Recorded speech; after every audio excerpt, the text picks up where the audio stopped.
Donc, effectivement, un titre, I am not a tribute, l'activisme fan des Hunger Games des fans de Hunger Games face aux injonctions marketing. Alors, un petit point de méthodologie très rapide pour la construction de cette analyse et de cette recherche.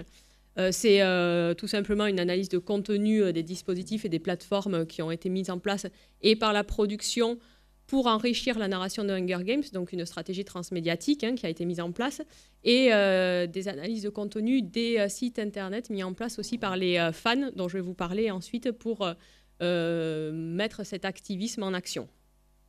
En plus de ça, j'ai fait une analyse des traces numériques, c'est-à-dire que je suis allée voir ce qui se passait sur le site internet créé par les fans, qui se nomme Out in Our Favor, un Tumblr qu'ils ont mis en place, We Are the Districts, et le Twitter avec un hashtag particulier, We Are the Districts.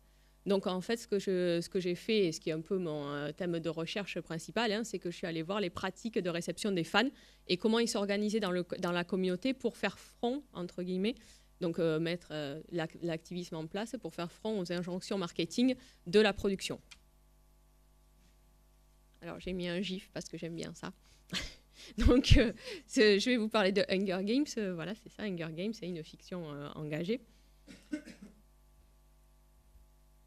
Alors, Hunger Games, c'est tout d'abord une trilogie littéraire qui vient d'être adaptée au cinéma. Alors, le 3e film va sortir, il va y en avoir un 4e. Mais Hunger Games, il y a des valeurs dans cette trilogie littéraire, et c'est ces valeurs qui vont être reprises par les fans et non par le marketing. Donc, les valeurs de Hunger Games, ce sont les inégalités sociales, les abus de pouvoir, la pauvreté, l'exploitation et la lutte contre la famine. Donc ça, c'est ce que raconte la trilogie littéraire et ce que va reprendre à son compte les fans pour mettre en branle leur activisme et leur engagement civique. Alors, ce qui se passe, c'est que la production a bien évidemment mis en place une stratégie marketing pour promouvoir les films. Et cette stratégie marketing, qui est purement marketing là pour le coup, édulcore un peu le message de la trilogie littéraire. C'est-à-dire qu'ils ont mis en place une stratégie de transmédia storytelling, donc ils ont éclaté la narration de façon promotionnelle sur plusieurs plateformes médiatiques pour donner des éléments supplémentaires et pour immerger les futurs spectateurs du film dans l'univers de Hunger Games.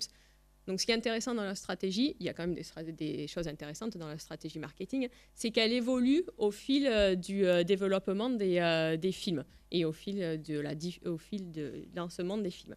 Donc, au début, ils avaient proposé une plongée dans le Capitole, puisque donc c'est le premier Hunger Games, c'est là où j'ai mis. Vous voyez que je donne de ma personne pour la recherche. Ils avaient mis en place un site internet sur lequel on pouvait se rendre sur le Capitole, puisque le Capitole était un lieu dans les livres qu'on ne voit pas forcément, puisque c'est raconté du point de vue de Katniss, l'héroïne, et elle n'y passe qu'un jour dans le Capitole. Donc pour plonger les fans et les futurs spectateurs dans l'univers de Hunger Games, ils avaient décidé de développer une plateforme sur laquelle on pouvait visiter virtuellement le Capitole et rencontrer les gens donc, qui vivent dans cet endroit particulier qui est le lieu de la dictature en fait des Hunger Games. Pour Catching Fire, donc c'est l'autre, ils ont mis en place ils ont continué leur stratégie transmédia en fait en développant encore la narration sur plusieurs plateformes et ils ont créé ce qu'ils appelaient le Capitole Couture. C'est un Tumblr et un site internet sur lequel ils présentaient en fait tous les tributes en anglais, tous les tribus, et il les mettait en valeur, puisque dans le 2e film de la saga, tout comme dans le 2e livre, on a ce qu'on appelle les quarterquels, dans lesquels tous les anciennes tribus vont reparticiper aux Hunger Games, en fait. Donc, il présentait tous les tribus de façon assez belle, vous voyez une image là, de tous les districts qui allaient donc participer à ces futurs Hunger Games. Et en ce moment, ils font une stratégie pour The Mockingjay Part 1, donc le film qui va sortir en novembre. Et donc là, évolution aussi dans la narration de la trilogie littéraire et donc des films, puisqu'on a une confrontation qui se met vraiment en place entre la dictature du président Snow, que vous voyez là, et une résistance dans les districts qui va se mettre en place et qui va s'organiser. Donc ils ont fait exactement pareil pour leur stratégie marketing transmédiatique. Ils ont mis d'un côté la dictature Donc, c'est toujours sur le site du Capitole en fait, qu'ils font évoluer. Hein. Mais on peut voir des messages de propagande du président Snow, des mises en avant en fait, du Capitole et des mises en avant des valeurs supposées de richesse du Capitole aussi face donc, aux autres districts. Et d'un autre côté, la résistance s'organise donc et on peut voir apparaître dans plusieurs villes du monde. Il y en avait notamment à Paris. Et là, c'est un exemple de plages de Normandie, des symboles du Mockingjay qui sont placardés un peu partout pour montrer que voilà, la résistance se met en place et la résistance est là et qu'il va se passer quelque chose contre la dictature. Exactement comme ce qui va se passer dans les films, ce qui se passe dans la trilogie littéraire et ce qui va se passer dans les films. Donc là, on est dans une stratégie purement marketing, donc, qui édulcore quand même un peu tous ces messages qui sont véhiculés par la trilogie littéraire, hein, normalement. Donc les fans vont se réapproprier le vrai message de Hunger Games pour contrer cette stratégie purement marketing de promotion des films. Alors les fans, c'est un public un peu particulier hein, parce qu'ils sont actifs, créateurs, producteurs de contenu, ils s'organisent en communauté et ils partagent dans ces communautés. Et donc du coup, dans mon travail, j'ai pu faire une typologie des activités de fans, en fait, qui se déclinent en 5 points. Donc il y a des activités de création du lien social. Bon, c'est un peu le principe du fan, hein, puisque déjà ils se rassemblent en communauté. Donc voilà, ils créent déjà du lien social à l'intérieur de ces communautés. Mais ce lien social, il ne se fait pas forcément que sur Internet. Hein. Lorsqu'ils participent à des conventions, les fans créent déjà du lien social. Par exemple, ils font du cosplay, ils se déguisent dans leurs personnages favoris. Ils font déjà du lien social en recréant des histoires et en recréant la fiction qu'ils adorent. Et bien évidemment, ce qui est générateur de lien social en ce moment dans les communautés de fans, c'est le live tweet. C'est pour ça que j'ai mis LT. Donc le fait de tweeter ces épisodes favoris en direct. Donc là, on a une expérience de pseudo-visionnage en communauté qui se recrée avec ces live tweets. D'autant plus que les fans créent leur propre hashtag en fait, à l'intérieur de la communauté, suivant leur lecture de l'épisode ou de la série en général. Donc ça, c'est la première activité. La deuxième activité, c'est une activité de médiation culturelle. Et là, elle est symbolisée par le fansubbing, qui est le sous-titrage des fans le sous-titrage des épisodes ou des films par les fans. Donc les fans là vont se faire les passeurs et les prescripteurs de séries télévisées en les proposant en fait sur le phénomène de la cinéphilie hein, en version originale sous-titrée.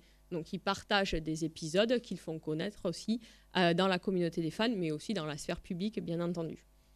La troisième activité, c'est celle d'intelligence collective.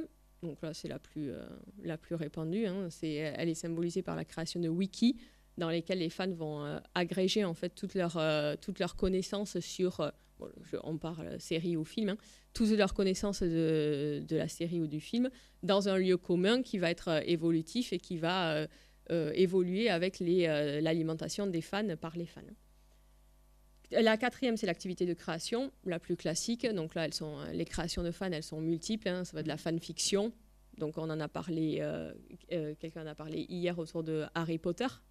Vous en avez parlé hier autour de Harry Potter, dans les fanfictions, les Tumblr, les créations de sites, les blogs. Donc voilà, mais tout ça, c'est pareil, hein, ça se fait à l'intérieur de la communauté par le partage et la production de contenu par les fans. Et la dernière, c'est celle qui nous intéresse, donc c'est l'activité d'activisme ou d'engagement civique. Et c'est celle-là que je vais développer en particulier autour des fans de Hunger Games pour contrer donc, cette injonction marketing. Donc, cet activisme fan de Hunger Games, il prend en fait ses racines chez les fans de Harry Potter. C'est les fans de Harry Potter et les fans de Hunger Games qui se sont rassemblés. Mais l'origine, c'est la Harry Potter Alliance et les fans donc, de Harry Potter qui ont commencé à mettre en place cet activisme fan. Donc c'est pour ça que j'ai mis l'acupuncture culturelle, parce que c'est le créateur de la Harry Potter Alliance qui parle d'acupuncture culturelle. Alors pour Henry Jenkins, ce qui se passe, c'est que la communauté de fans, elle va permettre de faire émerger, à travers des discussions ou des actions, hein, des désirs communs de défendre des causes sociales, caritatives ou politiques. Donc c'est ça que les fans vont mettre en place dans cet activisme et dans cet engagement civique. Donc l'exemple le plus édifiant de cet activisme, c'est la création de la Harry Potter Alliance, donc par Andrew Slack et Paul George. Donc ils étaient deux fans de Harry Potter et ils se sont dit Harry Potter, c'est bien, il y a plein de fans et tout, mais on peut faire quelque chose de concret avec cette fiction et on peut faire quelque chose de vraiment d'engagement civique avec l'engagement des fans de Harry Potter. Donc cette alliance, elle compte aujourd'hui 100 000 membres à travers le monde et elle se bat pour diverses causes qui sont en rapport avec ce que disent les livres Harry Potter, bien sûr. Donc ça peut être la diversité culturelle, les droits des homosexuels, l'éducation, enfin tout ce que vous voulez, mais en tous les cas, ils prennent des éléments de la fiction qui leur semblent importants dans la fiction et ils font des actions concrètes dans le monde, dans notre vrai monde, pour ça. Alors ce qui se passe, c'est que plutôt que de promouvoir les films, comme le font les fans d'habitude, la Harry Potter Alliance, elle préfère rediriger son énergie vers des problèmes réels. Et c'est ça que Andrew Slack a appelé l'acupuncture culturelle. C'est rediriger l'énergie vers des problèmes réels. Donc l'acupuncture culturelle, elle favorise une participation civique en s'inspirant des problèmes de la fiction pour résoudre des problèmes. Et ce qui est intéressant avec cette initiative, c'est qu'elle donne aussi une tribune politique et un sentiment d'empowerment au jeune public et aux fans de Harry Potter.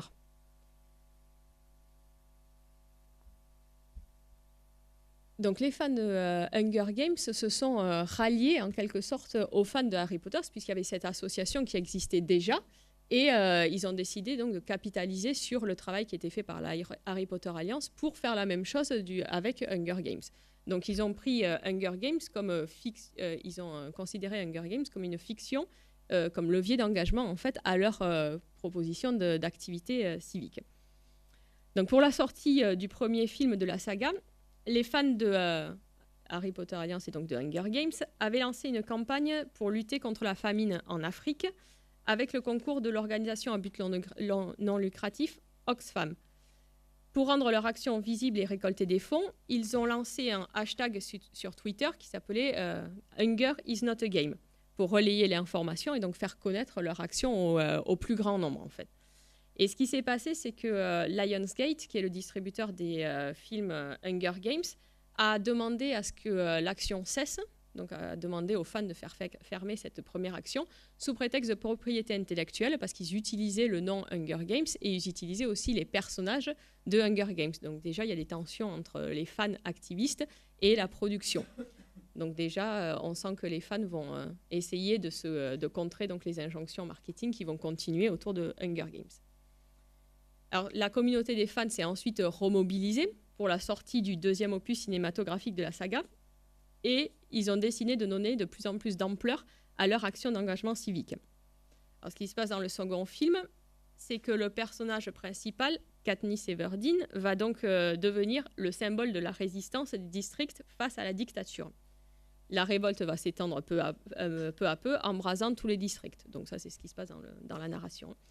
Donc les fans, ils ont vu dans cette narration une opportunité, en réalité, pour donner corps à leur action et développer leur engagement dans la société. Donc ils ont repris à leur compte le slogan du Capitole, qui est « May the odds be ever in your favor », et qui atteste en fait de l'oppression de la dictature sur les districts. Les fans activistes, ils ont remarqué que Lionsgate, donc qui distribue les films, utilisait cette phrase à des fins promotionnelles et pour vendre des produits dérivés. Donc ils expliquent les fans leur motivation de la façon suivante. La sortie de Catching Fire représente une parfaite opportunité pour mettre en avant nos propres problèmes et faire avancer les choses. Pourtant, le film est utilisé par Lionsgate pour vendre du maquillage et des sandwichs. Et notre réponse face à cela est très simple, nous allons nous battre. Donc là, on voit déjà l'engagement que veulent imprimer les fans face à ces injonctions marketing de Lionsgate. Donc clairement, avec ce témoignage de leur action, les fans cherchent à s'emparer de l'histoire et à l'utiliser à des fins d'engagement civique pour lutter contre les discriminations et les injustices. Leurs actions, elles se sont divisées en deux phases. Une première phase de circulation et de visibilité et une seconde phase d'action pure.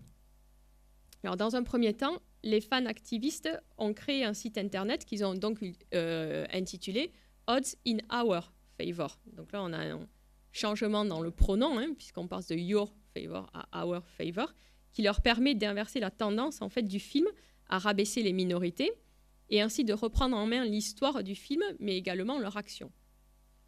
Donc cette première phase de leur campagne, elle a surtout permis aux fans activistes de faire connaître leurs actions. Dans cette optique, ils demandaient aux autres fans, soit de Hunger Games, de Harry Potter, ou des potentiels spectateurs ou lecteurs de la trilogie, de prendre un selfie en abordant le salut aux 3 doigts, qui est le symbole de la résistance dans le film. Donc les fans devaient alors ensuite partager leurs photos avec un hashtag, un mot dièse, donc sur Twitter, qui s'appelait Join the Resistance, sur les réseaux sociaux, donc Twitter, Facebook ou Tumblr. Donc cette phase de publicisation de l'action se base sur la théorie de Jenkins de la circulation des contenus médiatiques par les fans. C'est-à-dire que les fans vont produire des contenus, mais ils vont aussi les partager et les faire circuler à travers leur propre communauté et petit à petit dans la sphère publique. Donc là, il y a vraiment un phénomène de circulation de contenu qui va être de plus en plus connu à l'intérieur de la sphère publique. Donc, dans le phénomène de circulation de contenu médiatique, le fan adopte une position active et choisit de sa propre initiative ce qu'il va partager dans sa communauté et au-delà de sa communauté. Donc, c'est-à-dire que les contenus circuleront ensuite au-delà de la communauté grâce aux likes de Facebook ou au RT de Twitter, par exemple, ou au repost dans Tumblr, bien sûr. Touchant et recrutant de plus en plus de monde dans le cas qui nous intéresse pour Hunger Games. Les fans pouvaient également faire connaître le mouvement lors des projections du film. C'est-à-dire que pour cela, ils s'organisaient, ils allaient aux projections de films et ils avaient à leur disposition sur le site un modèle à découper de salut. Donc ils avaient dessiné en fait un modèle de salut à 3 doigts qu'ils distribuaient aux spectateurs du film avec un argumentaire bien détaillé en prenant soin de les renvoyer vers le site, bien évidemment. Donc là, vous voyez comment ils se sont mis en place pour faire connaître leurs actions. Donc cette première phase de recrutement et de circulation de l'action accomplie, les fans activistes ont enclenché la deuxième phase en créant un Tumblr nommé We Are the Districts, une référence au film bien évidemment. Donc ce Tumblr, en fait, il s'avère que c'est la pierre angulaire de l'action des fans activistes de Hunger Games. Donc pour coller à la fois à la narration du livre et du film et à leur engagement social, bien sûr, ils ont séparé leurs actions en 12 catégories qui font écho en fait aux 12 districts du film. Donc les catégories, c'était accès aux soins, accès au logement, accès aux médias, accès au vote, chômage, accès au transport, accès à l'éducation, inégalité genrée, accès à l'alimentation, environnement, réfugiés politiques et sans-papiers et violence. Donc ça, c'était les actions en fait qu'ils mettaient en place et qu'ils avaient décidé de mettre en avant par rapport à ce que leur racontait la fiction, ou du moins par rapport à leur réception de la fiction. Sur ce Tumblr, les fans sont acteurs de leur propre engagement. Donc, c'est vraiment une réception active, là. C'est-à-dire qu'ils proposent des causes à défendre selon une charte qui est bien établie. Donc, ça ne se fait pas non plus n'importe comment. Il y a une charte qui est bien établie pour ça. C'est-à-dire qu'ils doivent remplir un papier en donnant le nom du fan et de son chapter, donc c'est-à-dire le district qu'il choisit de défendre, le pays où l'action sera menée. Puisque, certes, c'est centralisé sur Internet, mais il y a des fans dans chaque... lapsus. Il y a des fans dans chaque pays, et donc ils vont pouvoir s'organiser par mouvements locaux, en fait, à l'intérieur de cette grande communauté des fans de Hunger Games. Donc là, le sérieux des fans activistes, il transparaît finalement dans la rigueur des actions et dans la circulation de ces contenus, mais également dans les documents qui sont mis à disposition des autres fans et des publics pour expliquer le travail de l'activité de l'Alliance et des fans activistes. Par exemple, sur ce Tumblr en particulier, un lien est proposé vers un Google Doc rédigé entièrement par les membres de l'Alliance qui explique comment choisir la correspondance entre son action et le district pour après mener à bien l'action qu'ils ont choisie. Un ensemble d'actions déjà en cours est également présenté pour signifier les avancées de l'Alliance et la mise en marche des fans activistes. Donc, dans ce document extrêmement bien détaillé, je vous conseille d'aller le regarder si ça vous intéresse, c'est très très bien détaillé par district, il y a tout qui est expliqué. Tout comme dans les autres plateformes qui ont été mises en place pour les actions sociales, ce qui importe avant tout, ce sont la solidarité et la collaboration entre les fans activistes ainsi que leur engagement. Donc là, on retrouve bien ce qui fait le principe du fan dans la définition à la Jenkins, un peu. C'est cette production de contenu, ces partages et la collaboration qui se met en place entre tous les fans. Alors, pour une sorte de mini-conclusion, parce que je pense que je vais bientôt être hors du temps. 20 minutes. Oui, non, ça va. Oula, mais je suis large. J'avais même pas vu que mon temps s'écoulait, ouais, effectivement. J'avais interrogé en fait le créateur, le cofondateur de la Harry Potter Alliance pour qu'il m'explique comment ils avaient mis en place ces actions autour de Hunger Games et surtout pourquoi ils les avaient mis en place. Donc je l'ai posté sur le blog du Greffe. Hein. Ce qui m'avait intéressé, c'était surtout l'idée que avec cette, c'est ce que je vous disais au départ hein, autour de Harry Potter, c'est que avec ces actions d'engagement, les jeunes fans, qui sont un public quand même qui est un peu délaissé la plupart du temps, hein, du point de vue des actions politiques et civiques, ces jeunes fans, ils prenaient du pouvoir, ils avaient de l'empowerment grâce à ces activités et à cet activisme fan. Donc je vous lis hein, ce qu'il m'avait dit, hein, c'est ce que j'ai mis là. Donc, les recherches menées par Henry Jenkins ont montré que beaucoup de jeunes membres impliqués dans la Harry Potter Alliance n'étaient pas spécialement engagés politiquement et civiquement avant. Ils se servent des nouveaux médias de façon innovante, mais sont souvent à la marge des décisions et du processus politique. C'est-à-dire qu'ils vont utiliser les médias numériques, Internet, les réseaux sociaux, pour faire des actions de fans purs, de création de hashtags, des créations de sites, des créations de blogs, mais peu en fait pour l'activisme fan.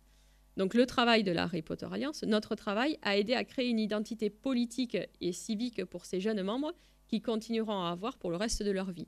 Donc il y a vraiment un souci aussi de rassemblement, bien sûr, de la Harry Potter Alliance, mais d'éducation à l'engagement civique et d'éducation politique derrière la construction de cette alliance.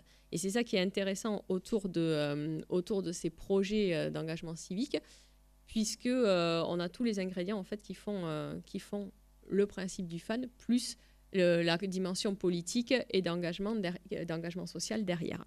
Donc vous voyez bien là, dans ce que je vous ai décrit, la différence entre l'injonction marketing de Lionsgate, qui est là pour promouvoir son film et qui va utiliser, qui va surfer en fait, en quelque sorte sur la vague du transmédia, en proposant d'éclater leur narration sur plusieurs plateformes médiatiques, principalement numériques, hein, tout en donnant des petits éléments sur la narration, alors sur qu'est-ce que le Capitole, qui est le président Snow, la propagande du Capitole, versus donc les districts. Mais ces fans de Hunger Games répondent en confrontation en fait, à cette injonction purement marketing en mettant en place des actions politiques et sociales qui leur paraissent importantes et qui leur paraissent correspondre au vrai message de Hunger Games. Donc voilà, je suis hyper en avance, mais c'est ce que j'avais à dire sur ça. Et un petit dernier gif quand même pour la route. Merci.